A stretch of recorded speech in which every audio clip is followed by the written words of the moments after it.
में भारतीय reserve bank RBI ने बैंकिंग नियमों में कुछ महत्वपूर्ण बदलाव किए हैं, जिनका असर जीरो बैलेंस खातों पर भी पड़ सकता है। हालांकि ये समझना जरूरी है कि जीरो बैलेंस खाते कई प्रकार के होते हैं और हर खाते के लिए नियम अलग अलग होते हैं। यहाँ कुछ प्रमुख बिंदु दिए गए हैं जो आपके लिए महत्वपूर्ण हो सकते हैं।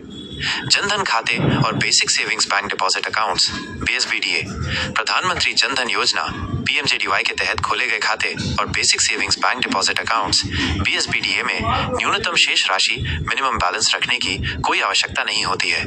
ये खाते विशेष रूप से कमजोर वर्ग के लोगों को बैंकिंग सेवाओं से जोड़ने के लिए बनाए गए हैं और इनमें जीरो बैलेंस की सुविधा हमेशा उपलब्ध रहती है।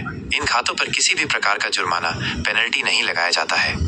अन्य बचत खाते। सामान्य बचत खातों के लिए नियम अलग अलग होते हैं और ये बैंक पर निर्भर करते हैं। कुछ बैंकों ने अपने सामान्य बचत खातों के लिए भी न्यूनतम बैलेंस की शर्त हटा दी है। उदाहरण के लिए भारतीय स्टेट बैंक (SBI) ने 2020 में ही ये सुविधा शुरू कर दी थी।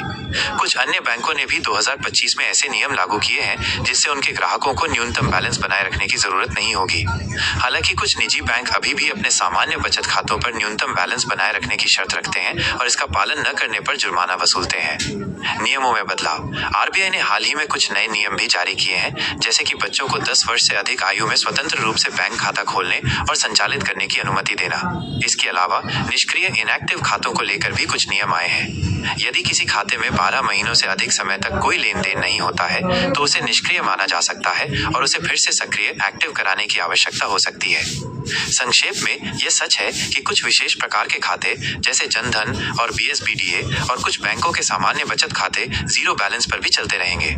लेकिन यह सलाह दी जाती है कि अपने बैंक से संपर्क करके अपने विशिष्ट खाते के नियमों की पुष्टि करें ताकि किसी भी जुर्माने से बचा जा सके।